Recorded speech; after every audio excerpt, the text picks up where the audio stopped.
তো চলে এলাম আবার। আর ওইদিকে সব চলছে কাজ। আজকে আরও কিছু গ্রো ব্যাগ আনিয়েছিলাম, তো সেগুলো ওই ভরা হচ্ছে। আর এই যে মাটি আমার পেছনে। সিম্পল স্যাটুর নতুন একটি পর্বে বন্ধুরা সবাইকে অনেক অনেক স্বাগত জানিয়ে শুরু করছি।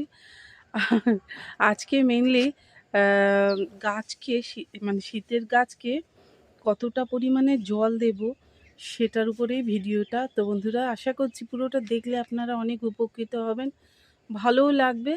তো আসুন। আর সঙ্গে তো আছে বীজ বোনা, কারণ এই টাইমটা বীজ না বুনে নিলে পরে যখন টেম্পারেচারটা আরও নেমে যাবে না বন্ধুরা, তখন বীজ কিন্তু জার্মিনেট হতে প্রচুর সময় লাগবে। এখন যা লাগছে তার ডবল লাগবে। তার জন্য এই সময়টা বীজ বুনে নেওয়ার একদম আদর্শ সময় শীতের যে গাছগুলো। আর যারা যারা দেখছেন ভিডিওটা প্রত্যেকজনকে অনেক অনেক ধন্যবাদ বন্ধুরা। আগের ভিডিওটা আপনারা অনেকেই দেখেছেন, তার জন্য প্রত্যেকজনকে যারা যারা দেখেছেন প্রত্যেকজনকে অনেক অনেক থ্যাংক ইউ জানাই। ভালো থাকবেন। আর আসুন বন্ধুরা, বাগানের কাজ তো সব শুরু হয়ে গেছে, আপনাদের সঙ্গে কী কী করলাম সেটাই শেয়ার করব। তো আসুন। আর বন্ধুরা লঙ্কা গাছের আর হচ্ছে কি বেগুন গাছের পাতাগুলো যখন একটু হলুদ হয়ে যায়, বুড়ো পাতাগুলোকে, সেগুলোকে কিন্তু কেটে দিতে হয়, না হলে ওই পাতা থেকেই পোকাটা ধরার চান্সটা বেশি থাকে। তো ওইগুলো একটু খেয়াল রাখতে হয়। আর মিশো থেকে অনলাইনে এইগুলো নিয়েছিলাম। তো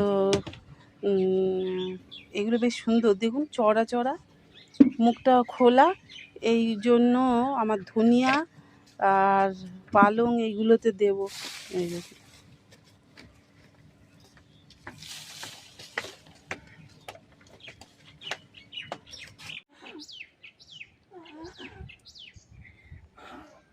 আজকে ছাদে এসে বেশ ভালো লাগছিল একটা বিষয় দেখে। কিছুতেই উচ্ছে দানা তুলতে পারছিলাম না। এই দেখুন উচ্ছে গেছে, এই যে এখানে এই একটা দুটো, এই একটা তিনটে, আরও বার হচ্ছে এক এক করে। এখানে অনেকগুলো দানা দিয়েছিলাম, তো এবারে বেশি না, দুটো রাখবো। তিনটে হলে বেশি হয়ে যাবে, দুটো থাকলে ভালো ফলন হবে। আর আরেকটা বিষয় দেখাই, এখানে একটা গাছ, এই যে ওই যে ছোট ছোট কটা পাতা, ওটা হচ্ছে লেবু গাছ। তো অনেকগুলো লেবু গাছ দেখছি পড়ে হয়েছে। ও এই যে দেখবে এসো। আরে আজকে তো সারপ্রাইজড একদম হয়ে যাচ্ছি প্রত্যেকটা বিষয় বন্ধুরা। এই দেখুন, এই এই একটা এখানটায় বিনসের দানা দিয়েছিলাম, সব এই দেখো বার হয়েছে, কি সুন্দর। এই যে দেখতে পাচ্ছেন পোকা, ওই দেখো, এই তো সমস্যা পোকা। ওই দুই একটা যেগুলো মাটির মধ্যে ছিল না, সেইগুলো আবার ফের মানে ঝামেলা পাকাচ্ছে, আবার দিতে হবে। এখানেও কিছু গাছ আমরা দিয়ে, আর এই যে একটু এটা সেম সেড এরিয়া, যার জন্য এইখানটা রাখা হয়েছে। কারণ প্রথমে তো চারা গাছগুলো অত বেশি রোদ নিতে পারে না। এই দেখুন এখানেও একটা উচ্ছে গাছ। তো উচ্ছে আমি তো একটু উচ্ছে খাই, খেতে লাগে, হ্যাঁ, দু একদিন ছাড়া ছাড়া উচ্ছেটা খাই। আর উচ্ছে দেখলে খুব খুশি হই। আসলে উচ্ছেটা আমি ভালোবাসি। এই দেখুন, হ্যাঁ, এই গাছটা কিন্তু আমি লাগাইনি, এটা পড়ে হয়েছে, আপনাদের সঙ্গে শেয়ার করেছি। অনলাইন মিশো থেকে নিয়েছি এই গ্রো ব্যাগগুলো, এরকম 5খানা, আর 12x12 দেখাচ্ছে। আর ওখানে 3টে দেখালাম, এখানে এই যে 2টো, এগুলোতে মটর দানা কালকে দিয়েছি, শেয়ার করিনি আপনাদের সঙ্গে, উঠুক উঠলে শেয়ার করব।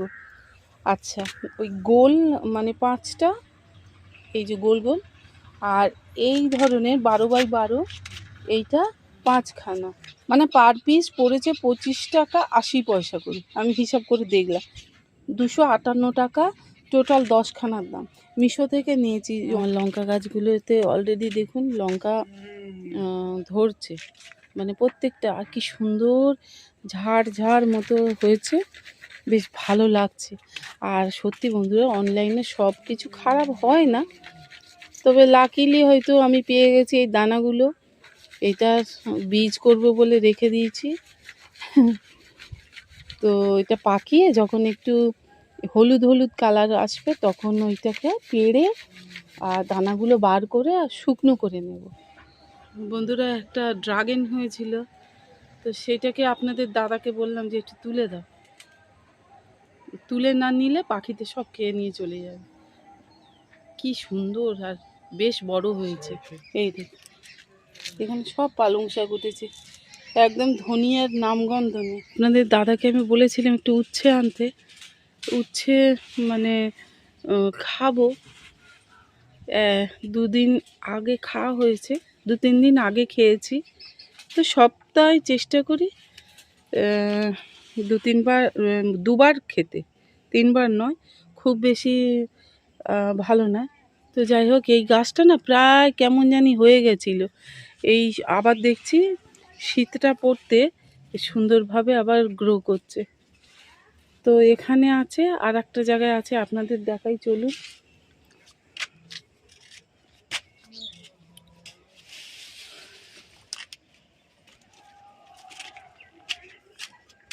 এই যে আপনাদের দেখিয়ে তুলবো বলে আমি তুলিনি, তাহলে থাক।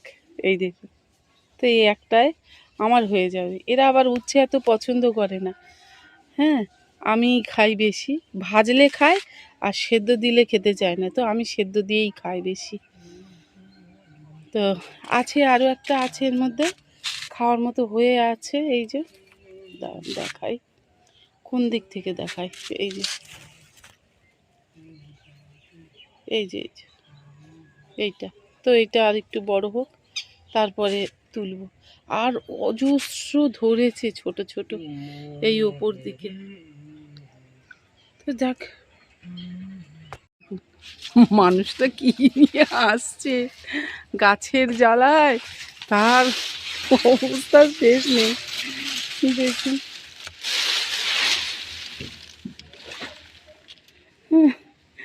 আমাদের এই যে এগুলো সব আঁশফল গাছের ডাল। ওই যে ডিমের খোসা বন্ধুরা দেওয়া হচ্ছে, যেহেতু টমেটো এই যে ধরছে না, এই সময় আসছে, তো বেঁধে দিতে, এই যে ডিমের খোসা দেওয়া হচ্ছে। তো এটা খুব ভালো ক্যালসিয়ামের কাজ করে ডিমের খোসাটা। এই যে যে সমস্ত গাছগুলো ওই যে ফল দেবে তাদেরকে এই সময় দিতে হয়, একটু খুঁচেও দিতে হবে গোড়াটা। শাকগুলো খেতে খুব ভালো লাগে, আমি কিছুটা তুলেছি, তা সেটা মানে কম, তো যে কটা পারছে এই যে তুলে নিচ্ছি। আর এই দেখুন, এই যে দানা দিয়েছি নোটে শাক, দেখছেন, এই নোটে শাকগুলো তুলে ফেলতে ইচ্ছা করে, তো আমি এগুলো রেখে দিই। আর আপনাদের দাদা খালি বলবে, ছায়া ওই এগুলো তুলে দাও, তুলে দাও। হ্যাঁ, কিন্তু আমি তুলতে চাই। যাই হোক, এই যে দেখুন, এক মুঠো করে যদি তুলতে পারি তো অনেকটা হয়ে যায়। ভেতরে তো আছে, ওই ফ্রিজে রেখে দিয়ে এসেছি। আর এখানে দেখুন, সেই মূলো দানা দেওয়া হয়েছিল। আমার ছোটটা কি উৎপাত করছে।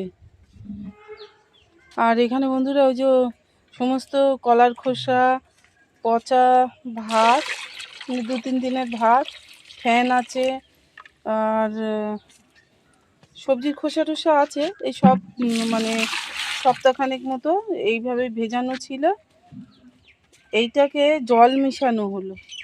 তো বন্ধুরা, ওই যে এটা কিন্তু আপনাদের একটুখানি আইডিয়া করে নিতে হবে, মোটামুটি যা জল আছে তার থেকে 3 ভাগ, এই যা মানে মিশ্রণটা, তার সঙ্গে আরও 2 ভাগ মিশিয়ে নিতে হবে জল, মিশিয়ে নিয়ে প্রত্যেকটা গাছে যে যেমন গাছ সেইভাবে মানে দিতে হবে। এই যে দেখুন, এটা কিন্তু ভেজানো থাকে কন্টিনিউয়াস, এটা গাছের পক্ষে খুব ভালো। কলার খোসা, ভাত পচা, এই বিশেষ করে লাউ গাছে এটা সাংঘাতিক একটা, লাউ, বেগুন গাছ তো প্রচুর পরিমাণে খায়, খেতে ভালোবাসে, তো এই সব গাছে আরও বেশি দরকার। কুমড়ো গাছ, যেমন আমার গাছগুলো দেখাচ্ছি আপনাদের। এই দেখুন, সেই যে আগের ভিডিওটায় আমি দেখালাম যে বেগুন গাছগুলো কত সুন্দর গ্রো করেছে দেখুন। হ্যাঁ, আর এই যে কুমড়ো গাছটা এই পর্যন্ত। এইভাবে প্রত্যেকটা গাছের গোড়ায় যেগুলো মানে কি বলবো, একটু বড় ধরনের গাছ, সেইখানটায় এগুলো খুব বড় কি ছোট কি, এটা তো একটা দারুণ খাবার ওদের। এই যে আজ এই পুঁই শাকটা কেটে দিও, পুঁই শাকটা রান্না করব। তো বন্ধুরা, এই যে বেড সব রেডি করে এই যে রাখা হলো। আমি একটা জিনিস শেয়ার করি, কিভাবে বুঝবেন যে এই মাটিতে জল দিতে লাগবে। এই দেখুন, এইখানটায় হচ্ছে কি গাজর, বিট আছে, বিট গাছ। তো এই মাটিটা ওপর থেকে দেখলে মনে হচ্ছে না কি পরিমাণে শুকনো হয়ে গেছে, কিন্তু আপনারা বুঝবেন কিভাবে, এই যে মাটিটাকে একটুখানি খুঁড়ে দেখলে বোঝা যাবে যে এতে কিন্তু পরিমাণ পূর্বক এই বিট গাছের জন্য জল কিন্তু আছে, মানে ময়েশ্চারাইজার ভাবটা আছে। ঠিক আছে, অ্যাকচুয়াল বিট আর এই যে টমেটো আর লঙ্কা আর হচ্ছে কি বিনস গাছ, এইগুলোতে জল খুব পরিমাণ কম দিতে হয়। এইখানে যদি আমি দিতে চাই, আমার জল দেওয়াটা কেমন হবে দেখুন।